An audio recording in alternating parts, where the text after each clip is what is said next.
warahmatullahi wabarakatuh. Salam sejahtera, Om Swastiastu, Namo Buddhaya. Bapak Ibu yang saya hormati, selamat bertemu dengan saya Didik Singgihati Widya Iswara di BPSDMT Provinsi Jawa Tengah di forum Sip Tenang dengan mata diklat kearsipan. Bapak Ibu, bicara tentang arsip yang tergambar dalam pikiran kita adalah tumpukan kertas-kertas yang lama, kumal, dan tidak terawat. Ya, mari kita bedah satu persatu apa yang dimaksud dengan arsip. Pertama, pengertian arsip.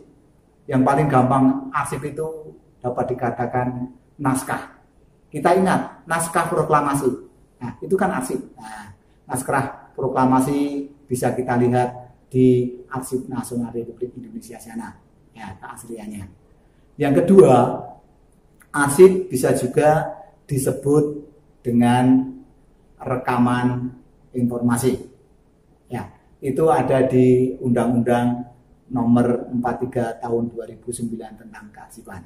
Kalau arsip disebut naskah itu ada di Undang-Undang Nomor 7 Tahun 1971. Nah, arsip juga bisa dikatakan dokumen. Itu ada di Undang-Undang Nomor 8 Tahun 1998 tentang dokumen perusahaan. Ya. Arsip juga bisa disebut dengan surat. Ya. Panjenengan ditugaskan. Nah, itu kan dengan sendirinya diberi surat, itulah arsip. Surat itu disebut di KUHP. Nah, yang dimaksud surat di situ ya arsip itu sendiri. Ya, itu pertama pengertian tentang arsip. Kalau kumpulan arsip itu bisa disebut berkas. Panjenengan mau naik pangkat, misalkan, nah, mengumpulkan arsip-arsip lah, kumpulan arsip itu disebut berkas. Nah, itu berkas itu juga arsip. Ya, kemudian pekerja arsip itu disebut arsiparis. Jadi arsiparis itu dibagi dua, yaitu arsiparis ahli dan arsiparis terampil. Arsiparis ahli itu ada 4 tingkatan, yaitu arsiparis ahli pertama, itu yang berpangkat 3A sampai 3B. Kemudian arsiparis ahli muda, itu pangkatnya 4C, 4D. Kemudian arsiparis ahli madya, itu pangkatnya dari 4A sampai 4C. Kemudian yang terakhir arsiparis ahli utama, itu pangkatnya 4D, 4E. Nah, untuk arsiparis terampil itu ada 3 tingkatan, yaitu arsiparis pelaksana, itu pangkatnya dari 2B sampai dengan 2D. Kemudian arsiparis pelaksana lanjutan itu dari pangkat 3A sampai 3B. Kemudian arsiparis yang ketiga adalah arsiparis penyelia, itu pangkatnya 3C sampai 3D. Ya, kemudian kalau kita bicara tentang arsip, apakah yang kita pikir hanyalah kertas? Arsip itu tidak hanya kertas. Ya, kalau kertas itu boleh disebut arsip tekstual atau arsip konvensional. Wujud yang lain ada berupa arsip elektronika.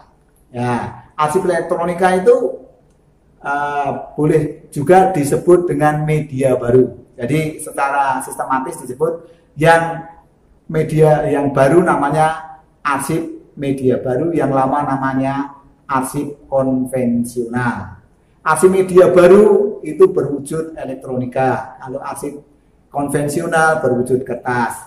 Kemudian arsip media baru itu bisa berupa flash disk, komputer, disket, juga bisa disebut dengan yang sekarang itu gadget. Nah, arsip konvensional itu berwujud kertas.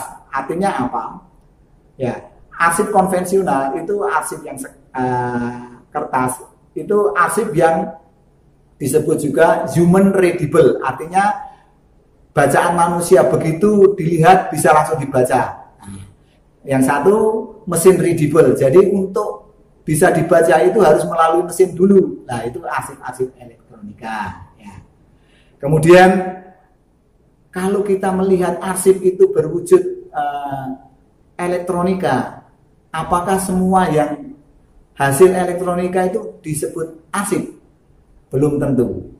Jadi arsip itu dapat dikatakan yang terbuat dengan sendirinya.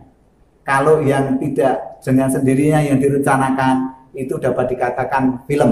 Misalkan begini, kunjungan Pak Presiden Joko Widodo ke Australia ini di Canberra. Itu kalau di syuting, itu kan tidak ada suatu skenario. Itulah yang arsip. Nah, kalau disebut bukan arsip, ya film-film itu, film-film yang kita lihat itu yang pakai sutradara, pakai skenario lah, itu dapat dikatakan nilainya bukan nilai arsip, tapi nilai film atau nilai buku. Nah, ini kita sekarang mau melihat apa bedanya arsip dengan buku. Ya, kalau perbedaan pertama, arsip itu dibuat terbatas. Misalkan panjenengan tugas, dikasih arsip ya untuk panjenengan saja atau orang-orang yang ditugaskan.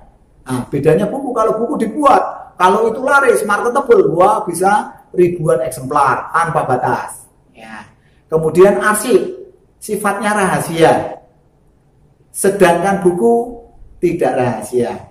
Kemudian arsip hilang, tidak bisa diganti.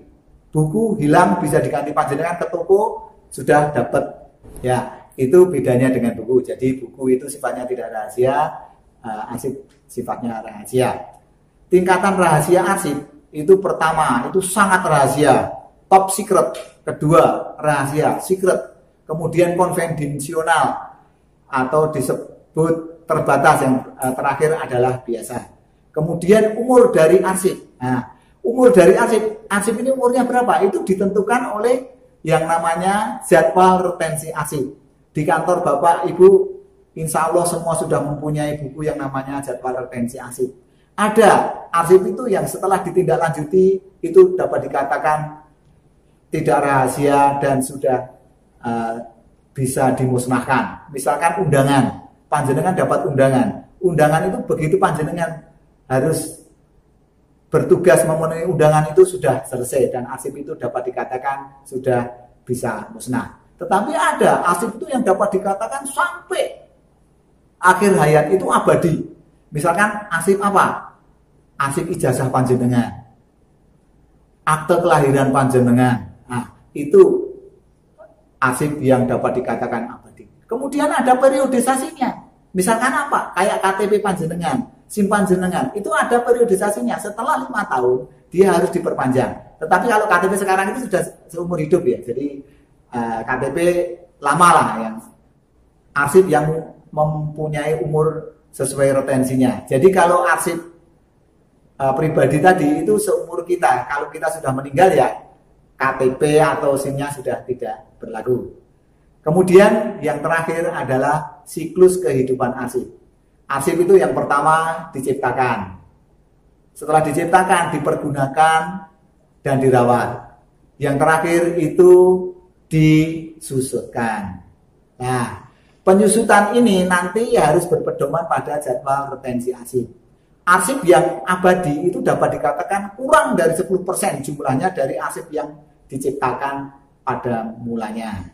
Jadi demikian yang bisa saya aturkan tentang sekelumit tentang arsip. Nanti ketemu pada saat pembelajaran dan diskusi. Sekian, billahi taufiq wal hidayah. Assalamualaikum warahmatullahi wabarakatuh.